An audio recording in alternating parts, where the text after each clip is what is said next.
sometimes you just got to let a plant do what it wants to do.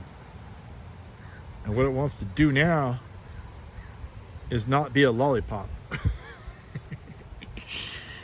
Look, here's the original tree, right? Look, here's the original tree. Try to stake it up, all this effort, make it look like a little tree. Because everybody wants a little tree. You know, when they buy an avocado tree, they don't want to buy an avocado bush. They want to buy a tree.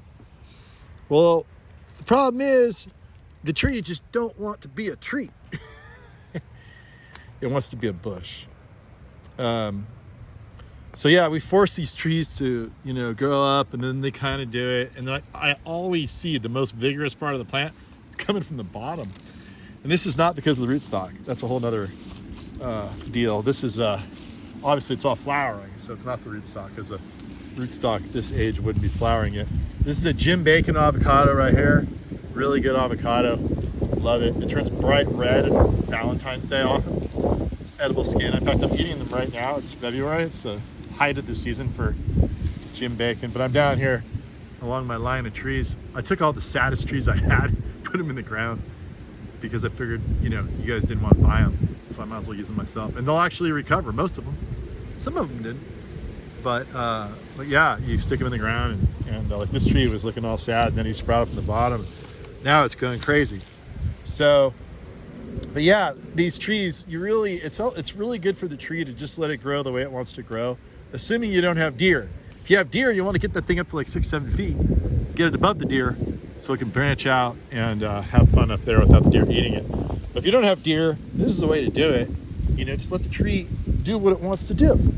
And they almost always want to grow vigorously on the bottom, turn into a bush, and stay low. Look at all the wind. Would you want to be up in this wind?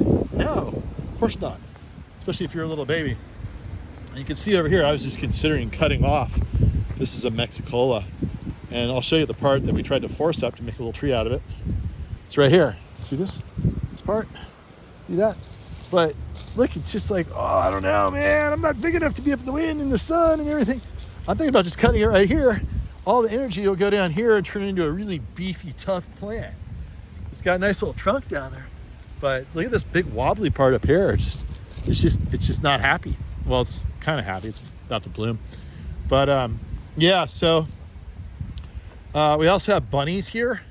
So when they're younger, sometimes the bunnies will eat the bottom of the tree. Once they get going though, and they get vigorous, then they're kicking. But yeah, if you leave the trees to do what they want to do down low, you know, it's not going to look like a little tree. Eventually it will. You could train it or whatever, but sometimes you just shouldn't fight nature. You know what I mean?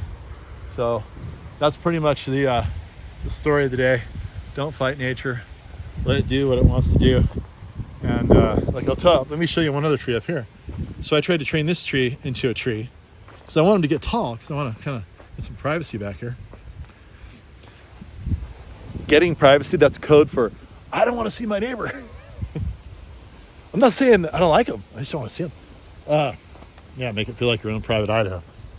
Don't tell my neighbor I said that. It's not that I don't want to see him. I just want privacy. Anyway, over here. Yeah, so this is this crazy, vigorous seedling that I'm experimenting with for budwood, or not for budwood, but for seed stock. And it's so vigorous.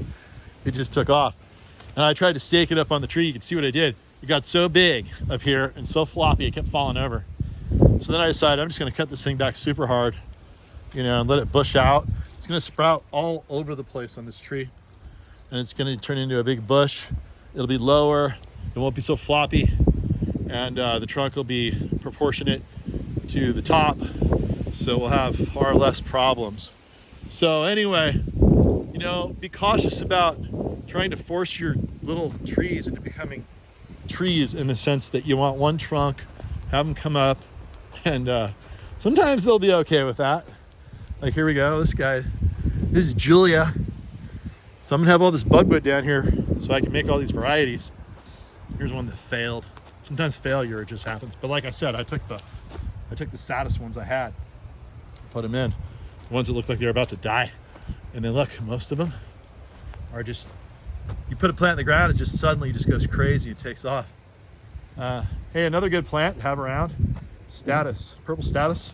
This stuff is great. Look, it doesn't use any water at all besides what falls naturally. And these things, you can dry them, hang them upside down, and they're just beautiful all the time. You have some beautiful flowers in your house without any water at all. And as you can see, look, I've been spreading the seed. Here they come. There they are. Look at them all. Look at them all. And also, every one of these things you can get, what you really want is you want to not have any dirt showing. You can see how big and thick this plant gets without any water. And you know, we're going to be fully covered down here. We got dirt exposed. You don't want dirt exposed because it erodes. You want to hold all the dirt together. And so this is a really good plant to do it with. It's super ornamental. It looks lush, almost like lettuce, and it uses no water at all. Look how pretty it looks through here. It's just starting to bloom. And then when all these flowers come up, I'll cut them all off and I'll throw them. See, like this. Like this. Take them, and you just see some dirt. Just throw them in the dirt. And next year, they'll be sprouting there. Look, they're everywhere. It's gonna be beautiful, purple everywhere. So anyway, don't force your avocados to do things they don't want to do. Yeah, what would you think if you were an avocado and somebody came along and said, I'm gonna make you do something you don't want to do? You'd be so mad. Here's a good example. Here we actually have a leader that's taking off. And of course, it's not the leader that we had trained trying to get it to take off. Like I said, the tree wants to do what it wants to do. And it's got a few sprouts down here, protected from the bunny. So I imagine what I might do is literally just cut everything off except this one piece. And as long as it's not staked and it grows up on its own, it's going to have good structure. We'll never need a stake. Make sure to pull your weeds. This one's going along pretty nice. What's this one? Carmen Haas. This is a good one. Let's see if anything's in this tube here still alive. Probably have to replant. Oh no, that's a failure. But anyway, if you plant the really little ones, expect failure. I was too cheap to put the big ones in. My customers almost always are not nearly as cheap as me, and they get the big ones, which is wise. But I had so many trees to put in, it would bankrupt me to put in 15-gallon trees in here. Although I really wish I could have, because I keep having to. Once they get going, though, it's all good to go. You can't kill these trees. It's just getting them out of the gate. That's the tricky part. All right, beautiful wet day in San Diego County. Avocados are coming along. I expect big things this year.